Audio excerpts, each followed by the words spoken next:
Okay guys, ada yang tanya aku kalau dah pakai RFID dah tak perlu pakai kad Touch 'n Go ke? Okay, bagi pendapat aku kad Touch 'n Go ni, aku masih lagi pakai untuk kegunaan dekat parking lah. Contoh kita nak masuk parking, kita still pakai kad Touch 'n Go untuk kita masuk lah dengan bayar parking lah.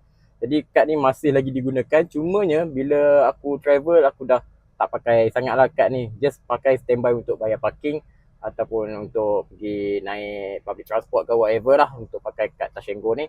Yang jenis NFC ni memudahkan sebab kita boleh top up kad ni guna kita punya phone je, guna NFC. Jadi kita just tapping kita punya kad ni dekat phone, kita boleh top up.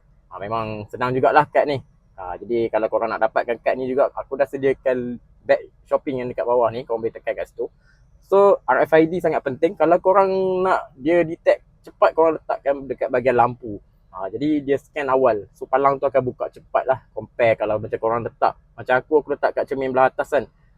Sebab dia recommend letak situ, tapi sebenarnya ramai yang letak kat cermin dekat lampu kereta sebab dia lagi cepat buka.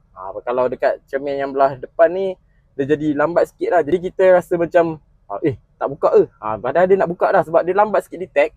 Kalau kita letak belah depan dekat lampu, dia buka awal sebab dia dah detect dulu. Jadi kalau korang nak dapatkan RFID ataupun kad Touch 'n Go ni, dapatkan dekat bag shopping yang aku sediakan dekat bawah. Dapatkan safe.